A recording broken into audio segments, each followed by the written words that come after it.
तो क्या हाल दुआ सलाम, स्वागत है आप सभी का मेरे एनीमे बातचीत चैनल पर, जिस पर मैंने वीडियो कई महीनों से नहीं डाली है। नया चैनल है जिस पर वो कहते हैं ना कि मुझे काफी ज्यादा ध्यान देना चाहिए, लेकिन अनफॉर्चुनेट इस चैनल के साथ में जो मैंने सौतेला व्यवहार किया है उससे अब आगे बढ़ते हुए वो कह सकते हैं कि अब इसे मैं बोलूंगा कि मेरा बच्चा है, तू बोल करके गले लगा लूंगा। और फिर क्या इस पर जो वीडियो आई है अब उस पर बात करें तो हाँ, मैं बात करने वाला हूँ finally attack on Titan, of नहीं ऑन टाइटन के फाइनल रिलीज हो गए पूरे के पूरे सीजन की। क्योंकि मैं हर बार जब भी कोई चीजें कवर करने की कोशिश करता हूं तो ये कोशिश रहती है कि उसे पूरा के पूरा खत्म करके मैं मेकर्स की तरह बिल्कुल भी मिल्किंग ना करूं। लेकिन खैर, अब मेकर्स ने अटैक ऑन टाइटन को लेकर के जिस तरीके की चीजों को फैन समझ सकते हैं कि क्या क्या चलाया था, यानी कि देखा जाए तो लास्ट के पार्ट के 2 से 3 टुकड़े करना, स्पेशल 1 स्पेशल 2 के नाम से बोल करके पार्ट 3 तक इसे खींचना, जिसमें वो कहते हैं ना कि स्टूडियोज ये सभी मिलकर के मर्ज को अच्छे से अच्छे बेच करके और भी काफी ज्यादा कमाई कर सके। क्योंकि अगर ट्रेंड में चीजें, अगर सीरीज खत्म नहीं होती है तो चलती रहेगी, तो फिर ट्रेंड कायम रहता है। और अगर एक बार ट्रेंड खत्म हो जाए तो फिर क्या उसकी वैल्यू पूरी तरीके से एंड नहीं, लेकिन काफी ज्यादा लिमिटेड हो जाती है। लेकिन खैर, एक ना एक दिन वो आना ही था, जो दिन अब आ चुका है। यानी कि मेरी शुरुआत का जो एक्सपीरियंस इस सीरीज को लेकर के बिल्कुल भी अच्छा नहीं था, लेकिन साल 2018 का साल वो था जिस दिन वो कहते हैं ना कि मैं इस सीरीज से प्यार कर बैठा था। एनीमे की बात कर रहा हूँ, लाइव एक्शन की बिल्कुल भी नहीं। और इसी प्यार के चलते मैं आगे बहुत ही ज्यादा बेकरार था कि ये लोग इसकी शुरुआत सीजन 4 में हर एक एपिसोड को दिखा दिखा करके कैसे करने वाले हैं। क्योंकि उम्मीद को रखकर मैंने यही सोचा था कि ज्यादा से ज्यादा होगा कि इसके सीजन 4 के बाद इसका सीजन 5 आएगा और फिर इस सीरीज का पूरा पैकअप हो जाएगा। लेकिन मेकर्स ने इस पूरे 30 एपिसोड्स की सीरीज को, यानी कि 30 एपिसोड्स के इस चौथे सीजन को, अभी जो मैंने आपको बताई लास्ट के कुछ एपिसोड्स तक काफी अच्छी तरीके से खींचा। और फिर उसके बाद मेकर्स ने जिस तरीके की मिल्किंग करते हुए जो डिटेल मैंने अभी आपको दी है, भले से ही बुरी क्यों ना लगे, लेकिन एज अ फैन मुझे काफी ज्यादा बुरा लग रहा था। लेकिन काफी अच्छी बात यह थी कि इसकी जो मांगा रीडर्स की कम्युनिटी है वो जेजेके के चूतिया फैंस जैसी बिल्कुल भी नहीं, जिनकी एक चीज होने की वजह से उन्होंने पूरे इंटरनेट को हिला करके सभी लोगों को ये बता दिया, जो खास करके एनीमे देख रहे थे, कि गोजो के आने वाला फ्यूचर मांगा में कितना ज्यादा बुरा हो चुका है और एनीमे के फैंस उसी को झेलते हुए आगे बढ़ेंगे। लेकिन जैसे कि मैंने कहा, मेरे लिए ये चीज अटैक ऑन टाइटन में उन फैंस को, सर्विस को सल्यूट करते हुए यही कहूंगा कि बिल्कुल भी स्पॉइल नहीं हुई थी। लेकिन मेकर्स के इस तरीके के एफर्ट को देख करके कहीं ना कहीं ये भी बुरा लग रहा था कि कहीं मेरे लिए मांगा रीडर्स आकर के इसकी एंडिंग बिल्कुल भी स्पॉइल ना कर दे। लेकिन खैर, वैसा नहीं हुआ, जिसके बाद जाकर के इस सीरीज ने जो काफी ज्यादा क्रिटिसिज्म है वो इसके मापा के चेंज स्टूडियोज के चलते झेला था, जिसमें आप कह सकते हो कि वक्त के साथ एनिमेशन का स्टाइल उतना भी ज्यादा अच्छा नहीं बदला था। लेकिन फिर आखिर के आते आते कुछ एपिसोड्स इतने ज्यादा शानदार बन गए एनिमेशन के लेवल में कि उसके अब फाइनल एपिसोड का ये सीजन भाई साहब लाजवाब था, जिसके यहाँ आप स्पेशल कह सकते हो कि बहुत ही ज्यादा मेरी नजर में अच्छे निकल कर आए। यानी देखा जाए तो यहाँ पर स्टूडियो ने सर्विस के नाम पर नहीं बल्कि अपनी वो पूरी की पूरी जी जान लगाते हुए एक काफी अच्छी सर्विस को एंड किया है, जिस पर अब ये भी कहना झूठ नहीं होगा कि फैंस पूरी तरीके से डिवाइडेड है। यानी 2 हिस्सों में लोग बंटकर ये तय करने में लग गए थे कि इसकी एंडिंग अच्छी है या फिर बुरी। और आप समझ सकते हो कि उनमें सबसे पहले आते हैं मांगा रीडर्स, जिन्होंने एक तो सबसे पहले स्टोरी पढ़ करके खुद की एक दुनिया बना ली थी कि वो लोग एंड इस तरीके का बिल्कुल भी नहीं चाहते, बल्कि उनकी तरफ से एंडिंग में कई सारे बदलाव किए जा सकते हैं। जो कि आई एग्रीड कि अगर आप मांगा पढ़ लो और उस टाइम पर अगर आप सर्विस के हिसाब से स्टोरी देखो तो आपको ठीक लगती है। लेकिन जब बैठ करके आप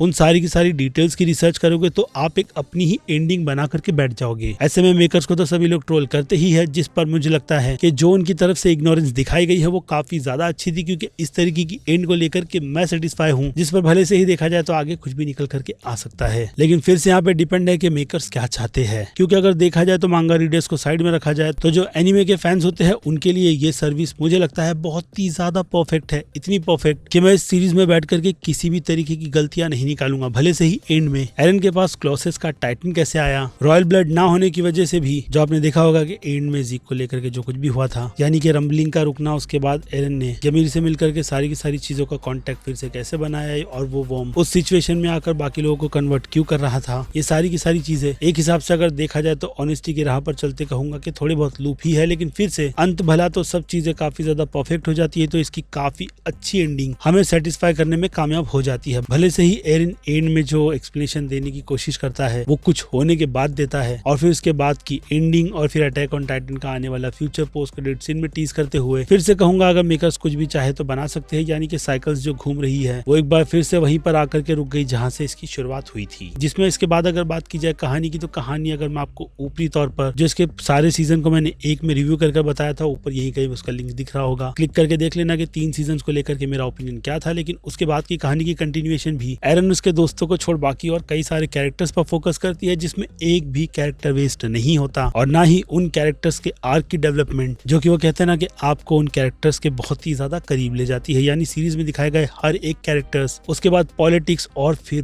बाप लेवल की ब्रेन वॉशिंग अपना काम मेरी नजर में बहुत ही ज्यादा परफेक्ट करती है, क्योंकि अब सिचुएशन या फिर कहूँ टेबल टर्न अराउंड होकर सीधे एक ऐसी स्टोरी को एक्सप्लोर करने में लग जाता है जिसमें हमने अब तक जो कुछ भी देखा तो उस हिसाब से हम जिन लोगों को हीरो मान रहे थे वो अब विलन्स हैं। यानी ये पूरी की पूरी सीरीज पूरे विलन्स के कैरेक्टर के आर्क को कंप्लीट कर फिर से कहूंगा तो वही साइकिल वाला कॉन्सेप्ट दिखाती है कि वो कहते हैं ना कि विलन्स भी बनते हैं तो उनके पीछे का मोटिव काफी ज्यादा स्ट्रांग होता है, तब जाकर के उनकी सोच और फिर चीजें कई सारी बदलती है। लेकिन फिर एंड दिमाग में आता है रंबलिंग वाली सिचुएशन 80%, खैर जाने दो। अगर पे ऑफ काफी ज्यादा परफेक्ट मिल रहा है जिसके बाद कई सारे फैंस तो अपनी आंखों को नम करते हुए रोना शुरू कर देंगे, लेकिन इस चीज का इमोशनल जो एंगल मेरी नजर में पड़ना चाहिए था वो अनफॉर्चुनेट मेकर्स की वजह से बिल्कुल भी नहीं पड़ पाया। यानी इस सीरीज को लेकर के दर्द, पीड़ा और तकलीफ उन सभी का एहसास मुझे काफी ज्यादा पहले से ही हो गया था कि मुझे पे ऑफ किस तरीके का मिलेगा, और फिर एक साल के गैप में मेकर्स ने उस काम को कर मेरी नजर में वही हाइप पूरी तरीके से मार दी। लेकिन फिर भी ये शो मेरी नजर में ग्रेटेस्ट शो रहेगा जिसे पलटकर मैं कई सालों बाद फिर से देखूंगा, यानी कि रीवॉच की कैटेगरी में डालूंगा। तब जाकर के ये सीरीज अपने पूरे परफेक्ट आर्क के साथ डेफिनेटली अपनी काफी अच्छी शुरुआत करते हुए सारी चीजें डेवलप करेगी और एक देगी मेरी नजर में परफेक्ट एंड। और हो सकता है कि तब जाकर के इस सीरीज से मैं और भी काफी ज्यादा इमोशनली कनेक्ट हो जाऊं, क्योंकि तब तक हो सकता है कि कई सारी चीजें और मेरी नजर में बदल जाए। लेकिन खैर, जब मेकर ने इस सीरीज की कहानी कई टाइम पहले लिखी होगी तब से लेकर के अब तक इस सीरीज ने अपनी कहानी, कैरेक्टर्स, इमोशनल सारी की सारी चीजों का बैलेंस इतना ज्यादा परफेक्ट बना करके रखा था कि आने वाले टाइम में भी ये सीरीज जैसे कि मैं आज बैठ करके बता रहा हूँ तो उतनी ही ज्यादा हार्ड हिटिंग है, जो कि मुझे लगता है कि आने वाले फ्यूचर में भी बिल्कुल वैसी ही रहेगी। इसलिए ये स्टोरी मेरी नजर में काफी ज्यादा चैम मानी जाएगी, जिसकी अगर मैं दिल से बहुत ही ज्यादा रिस्पेक्ट करूंगा। यानी नो मैटर्स के मांगा फैंस क्या बोलते हैं क्या नहीं, जिस पर मैं अपना ओपिनियन इस सीरीज यानी कि मेरा प्यार इस सीरीज पर निछावर कर आपको डिटेल बता रहा हूँ। और अब उन्हीं सभी से हटकर बात की जाए इस सीरीज की रेटिंग्स की सारी कैटेगरीज की, तो एक्शन के लिए नो डाउट ये सीजन 5 में से 5 स्टार डिजर्व करता है। कॉमेडी के लिए 5 में से 1 स्टार दे दूंगा। जिससे बढ़कर अगर बात की जाए ड्रामा की तो परफेक्ट एंडिंग मेरी नजर में फिर से कई सारे लूप्स के होने के बावजूद भी 5 में से 5 स्टार तो डिजर्व करती ही है। उसके बाद बात की जाए इस शो के सस्पेंस की, तो सस्पेंस की मिस्ट्री टाइटन्स को लेकर के और उसकी हिस्ट्री बहुत ही अच्छी तरीके से छुपाते हुए ये शो इस कैटेगरी में 5 में से 4.5 स्टार डिजर्व करेगा। क्योंकि राज जब खुलते हैं तो मेरी नजर में भाई मेरा मुंह भी खुला रह गया था, क्योंकि काफी ज्यादा डार्क पास के चलते इस सीरीज ने एक काफी अच्छे कैरेक्टर को बहुत ही ज्यादा डेवलप कर दिया, यानी कि यमीर की बात कर रहा हूँ। खैर, लेकिन बिल्कुल भी स्पॉइल ना करते हुए आगे बढ़े, यानी कि इसके हॉरर और थ्रिल के कंटेंट में तो गौर काफी ज्यादा भरा पड़ा है और थ्रिल के कई सारे मोमेंट्स गूज बम के साथ निकल कर आते हैं, जिन दोनों का अच्छा खासा बैलेंस बनाते हुए इस सीरीज को मैं हॉरर की कैटेगरी में नहीं लेकिन 5 में से 3.5 स्टार की कैटेगरी में तो रख ही सकता हूँ। और फिर आ जाए सीधे सीधे मास ऑडियंस पर, तो अनफॉर्चुनेट मास ऑडियंस के लिए अब भी क्रंची रोल से लेकर के कोई भी इतनी ज्यादा हिम्मत नहीं दिखा रहे कि इस शो को भाई हिंदी में डब कर उन ऑडियंस को दे दो जो लोग इस शो की डेप्थनेस और जो काफी अच्छे खासी वर्ल्ड बिल्डिंग है वो समझे, क्योंकि उन सब के हिसाब से ये सीरीज उनकी नजर में भी मुझे लगता है कि इस बार ए का स्कोर करेगी, क्योंकि एंडिंग का सीजन भाई बहुत तगड़ा है। जिसके बाद आ जाए सीधे सीधे क्रिटिक्स पर, तो क्रिटिक्स को भी ये शो काफी ज्यादा अच्छा ही लगा होगा, जिनकी डिटेल्स मैंने इतनी रिसर्च नहीं की है, लेकिन फिर भी एक ही कैटेगरी उनकी तरफ से तो देना बनता ही। और बात रही मेरी, तो बायसनेस को भी अगर मैं साइड में रखूं तो मेरी नजर में ये शो हर कैटेगरी में काफी ज्यादा परफेक्ट माना जाएगा। जिस हिसाब से मैं इस मास्टर क्लास को सीधे सीधे A+ का स्कोर देकर यही कहूंगा कि अगर आपने नहीं देखा तो अब अच्छा टाइम है, जो कि आपके 1 महीने का टाइम लेकर के पैकअप भी कर देगी और काफी शानदार सी स्टोरी देकर के कई सारे आपको लेसन्स भी देकर के चली जाएगी। इसलिए मस्ट वॉच, जो कि अगेन मेरी तरफ से हाईली रिकमेंड है। बाकी देखना कैसे है वो आप डिसाइड कर लो, क्योंकि मैंने जुगाड़ की मदद से ही देखा है। इंडिया में अवेलेबिलिटी काफी ज्यादा रेयर है, जिस पर हो सकता है कि आने वाले फ्यूचर में फिर से कुछ ना कुछ कर मेकर्स दिमाग लगा और फैन सर्विस दे, इसलिए दे दो।